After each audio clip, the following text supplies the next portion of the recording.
But it was the weather that really got to you. These airplanes, if you look over there to your left, you'll see flagship Detroit, a DC-3 built back in 1937.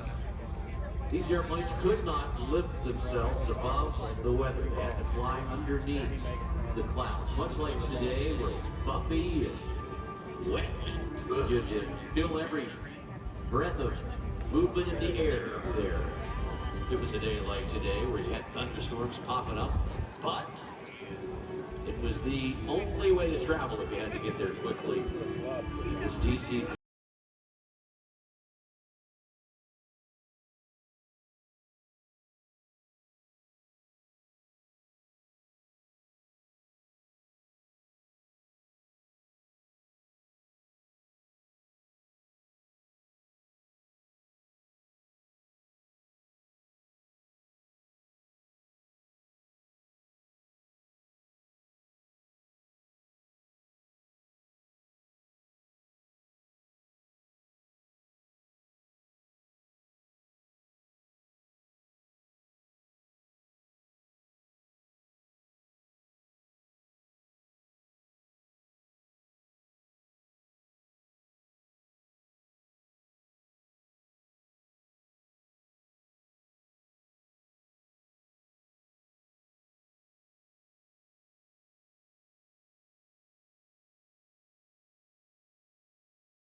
When you look at the records for short-haul airliners, we're talking about short-haul airliners. This thing held the record until the modern-day 737 came around.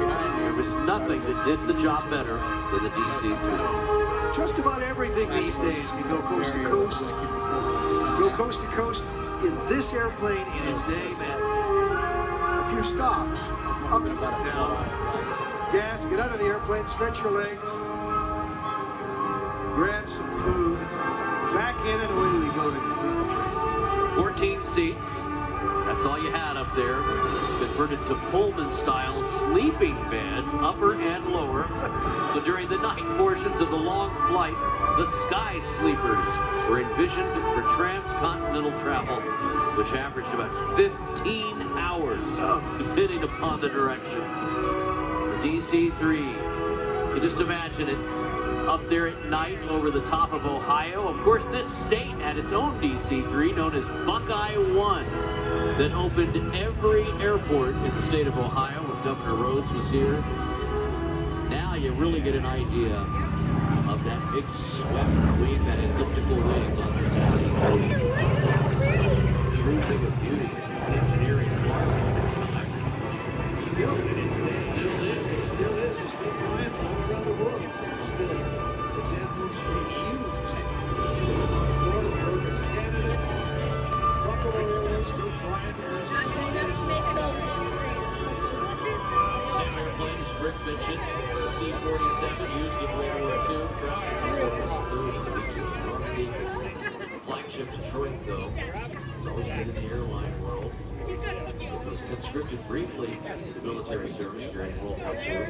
Americans used this airplane for a considerable amount of print advertising during the 1940s. Here, did not have a dedicated airplane for the president during this time. The Detroit had the distinction of carrying First Lady Eleanor Roosevelt on several occasions. She did really look like a big proponent for air travel back in her day. This very airplane, the flagship Detroit, owned by the flagship Detroit Foundation, located in Bridgewater, Virginia. Purchased the airplane in August of 2004. K&K aircraft. Sometimes she looked a lot different, but today, flagship Detroit keeps its history alive. Still flying the friendly skies. And I'll tell you what, it is a gorgeous, gorgeous machine to look at.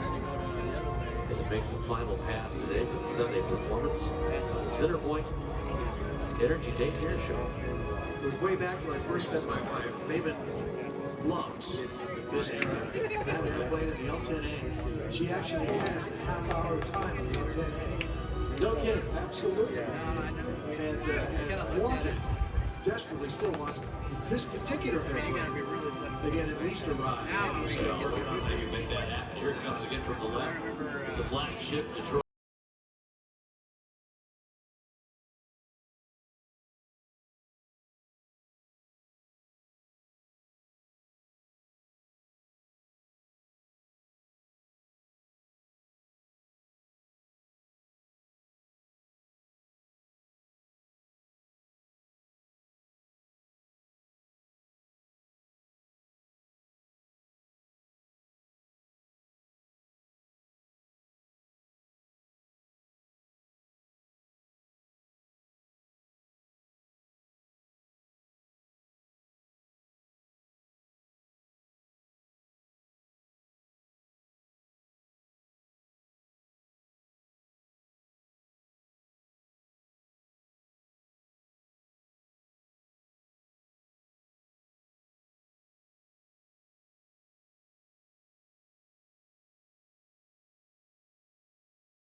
The guys that work on the airplane, though, are never happy to see it out in the rain. It just means more work for them afterwards, but it's a labor of love.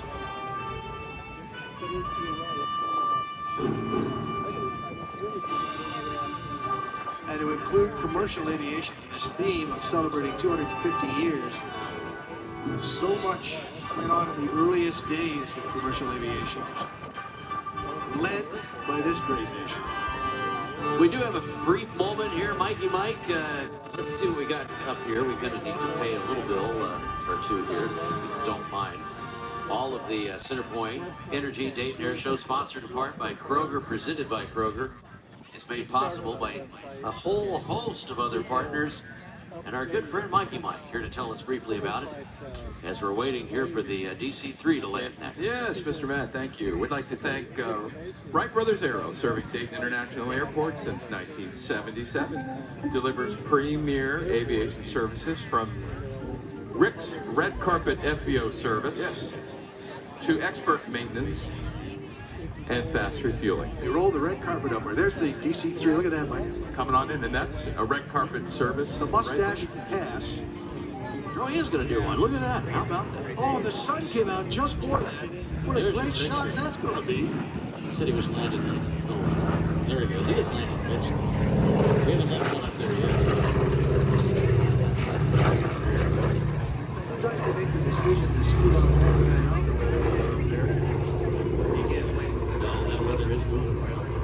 Boy. I'd encourage you, if you have not done your phone out in a while. I know he said don't earlier, but man, take a look at the weather. This time, criticism my wife's flying on the L-10A. When she was flying, I made a mistake of sitting in the back seat. I got way back in the back of the airplane. And it just points out to me, the way we fly today, with all the electronics, the assist things with yaw control and touch roll and all that stuff, is to make you airsick. Not so much in the L-10A. I still apologize for that every time that I got sick because of the way it was flying. I made the mistake of saying it wrong. Said, she took it personally. It's not a good thing. It's fun the wheel of misery. Sorry, Mike. No, that's okay. You know, one of the things that an old friend of mine used to talk about at air shows is the show within the show. These are the vendors. Yes. The show The food vendors, the souvenir vendors, the Beer. food and Go ahead, you had to go there. Beer vendors. All of these wonderful opportunities for our guests to go ahead and walk around the showgrounds. See all of the wonderful things that are available to you in between all the flying that's usually happening at an air show. But we're looking at it. But we're working on it. So enjoy the show within the show. Go ahead and check out all of these wonderful vendors who have tents set up to serve you at locations throughout the entire air show grounds. And just keeping you abreast of what's going on. Rosie's making his way out in the Mustang here in a few minutes. Is he? Yeah, he's coming up. So we're going to get to see it fly. Oh, yeah. Yeah, we'll get to see Rise Above and by Red-tailed request. Mustang. Yeah, our tribute to the Tuskegee Airmen will happen. A couple more thank yous. Just want to thank the Air Transport Service Group, our friends at Dayton Freight. Also want to thank Cincinnati Children's